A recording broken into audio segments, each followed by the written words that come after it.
Hi అండి. ఎన్నికల ప్రధానాధికారి chief election commissioner T N గారు ఆయన ఎంతో చాలా గొప్ప గొప్ప రిఫార్మ్స్ చేశారు, తీసుకొచ్చారు. పైగా ఏంటంటే ఎన్నికలు కమిషనర్ అంటూ ఒక ప్రధానాధికారి ఉంటారు అనేది ఎవరికి పెద్ద దృష్టిలో లేని సమయం ఆ టైంలో 1990 నుంచి 96 వరకు. కానీ ఎప్పుడైతే ఈయన ఆ పదవిని చేపట్టారో శేషన్ గారు నిజంగా మహానుభావుడు అని చెప్పాలి. ఎప్పుడన్నా కుదిరితే మళ్ళీ ఎప్పుడన్నా మాట్లాడుకుందాం ఆయన గురించి. అయితే రిఫార్మ్స్ తీసుకొచ్చాడు. అసలు ఆ పదవికే వన్నీ తీసుకొచ్చిన మహానుభావుడు అని చెప్పచ్చు.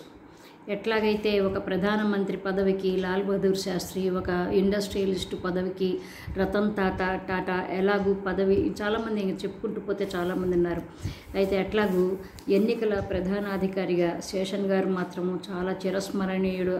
ఆయన లేరు ఫిజికల్గా భౌతికంగా ఆయన లేకపోయినప్పటికీ ఏంటంటే ఆయన కొన్ని ఆయన ఒక ఫిక్స్ చేసిన గైడ్ లైన్స్ కావచ్చు, చాలా ఆయన ఫాలోయర్స్ తర్వాత తరంలో వాళ్ళు వచ్చి ఆయన ద్వారా నేర్చుకోవాల్సిన ఎన్నో విషయాలు అక్కడ చక్కగా అన్ని సూచించుకుని వెళ్ళిపోయారనమాట.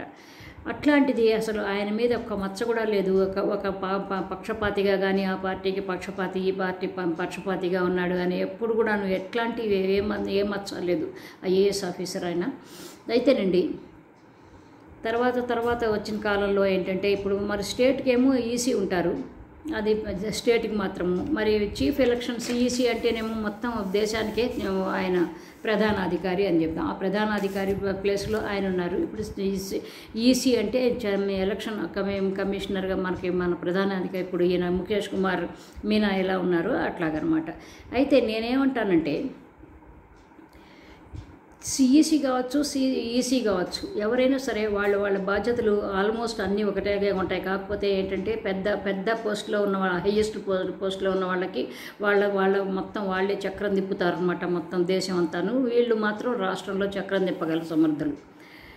అయితేనండి రాష్ట్రంలో ఇంత హింసాకాండ జరిగింది.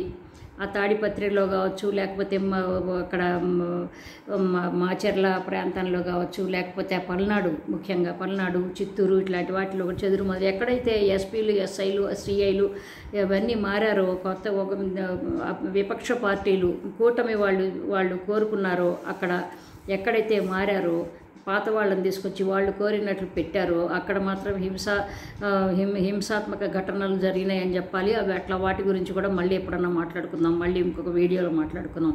ఇప్పుడు ఈసీ గురించే మాట్లాడుకుంటున్నాం. ఇన్ని హింసలు జరుగుతున్నప్పుడు కళ్ళు మూసుకుని పోయింది ఈసీ. ఎందుకు కళ్ళు మూసుకుపోయిందో మరి అర్థం కావటం లేదు. మరి ఎందుకు ఏంటి అంటే కేవలం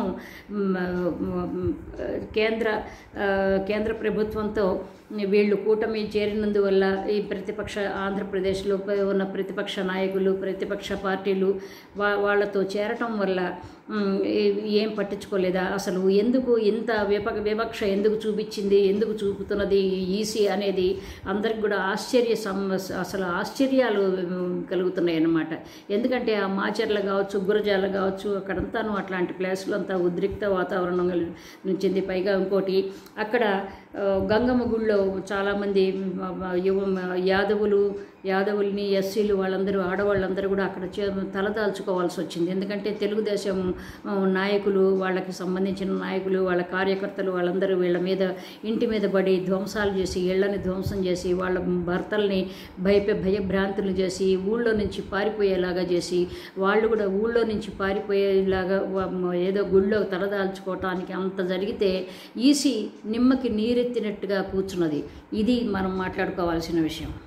నరసరావుపేటలో ఎక్కడైతే ఎంపీగా పోటీ చేస్తున్నాడో అనిల్ యాదవ్, అతనికి సంబంధించింది కొత్త గణేశపాడు అక్కడ అనమాట జరిగింది. ముఖ్యంగా ఇట్లాంటి అల్లర్లు అక్కడ ఆ గ్రామస్తులందరినీ కూడాను, దళితులు, గ్రామస్తులు, పేద వర్గాలు వాళ్ళందరినీ కూడాను ఊచకోత కోసి వాళ్ళందరినీ భయభ్రాంతులు చేసేస్తే వాళ్ళు ప్రాణాలు అరచేతిలో పెట్టుకుని ఆ గంగమ్మ గుడిలో దూరిపోయారు.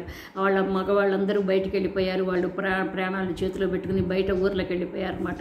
ఇలాంటి పరిస్థితులు మరి తాడిపత్రిలో కూడా అట్లాగే దివాకర్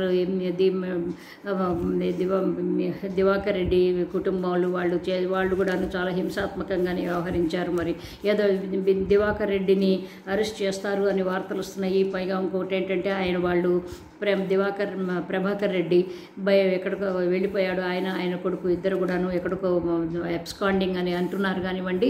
ఇవి ఏముంది అబ్స్కాండింగ్ అంటారు, కొంతకాలము ఏదో చూస్తున్నాము అరెస్ట్ చేస్తాము అంటారు, తర్వాత ఏమి ఉండదు, అక్కడ ఏం జరగదు అనమాట. కాబట్టి ఏంటంటే నేను అనేది ఏంటంటే ఈసీ అనేది ఒక ప్రభుత్వానికి తన చేతిలో పెట్టుకుంది. మొత్తం పోలీసు యంత్రాంగాన్ని తన చేతిలో పెట్టుకున్నప్పుడు మరి తను ఏం చేస్తున్నది? తను ఈసీ అనేది మరి మనకి మన ప్రిడెసెసర్స్ ఉంటారు, టిఎన్ శేషన్ గారు లాంటి గొప్ప నాయకులు, గొప్ప అధికారులు ఉంటారు, గొప్ప అసలు రిఫార్మ్స్ తీసుకొచ్చి అసలు ఈ పదవికే వన్నీ తెచ్చిన గొప్ప మహానుభావుడు. అట్లాంటి ఆయనను చూసి ఇన్స్పైర్ అవ్వరా వీళ్ళు అనిపిస్తుంది.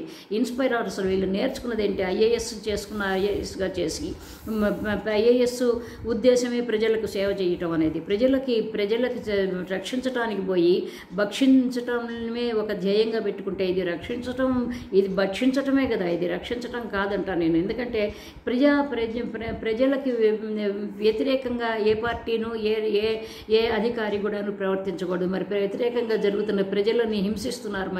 మరి వాళ్ళెవరో ఉన్న వాళ్ళని తీసేసి కొత్త వాళ్ళని పెట్టినప్పుడు మరి ఏ ఉద్దేశంతో వీళ్ళు కొత్త వాళ్ళని పెట్టారు అనేది మనకి అర్థం కావట్లేదు.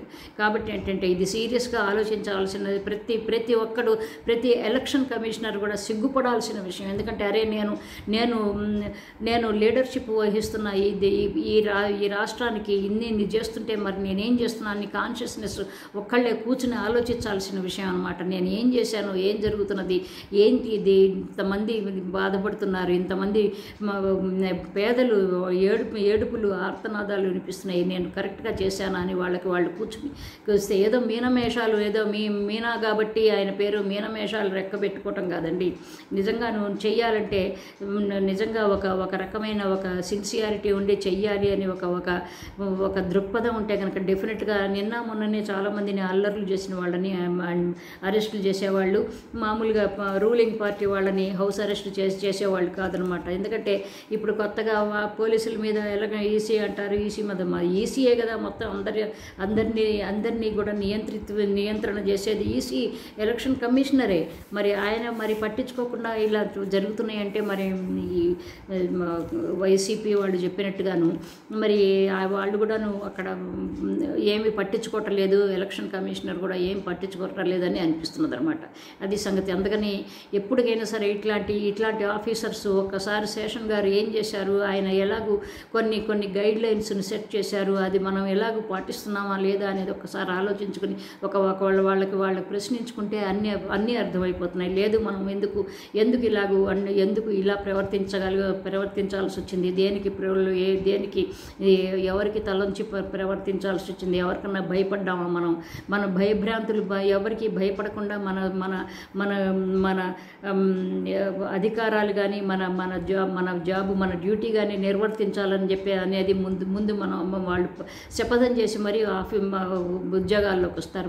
మరి ఆ శపథం ఏమైంది? మరి ఆ పోనీ శపథం సంగతి పక్కన మనకి కాన్షియస్నెస్ అనేది ఒకటి ఉంటుంది కదా, మరి అదేమైంది అనేది అది చాలా ప్రశ్నించదగ్గ విషయం అన్నమాట. కాబట్టి ప్రతి ఎలక్షన్ కమిషనర్ కూడా ఇట్లాంటివి జరగకుండా ముందు ఎందుకంటే పేదలకి అన్యాయం జరుగుతుంటే ఎవరైనా కానీ బాధపడాల్సిన విషయం, సిగ్గుపడాల్సిన విషయం అన్నమాట.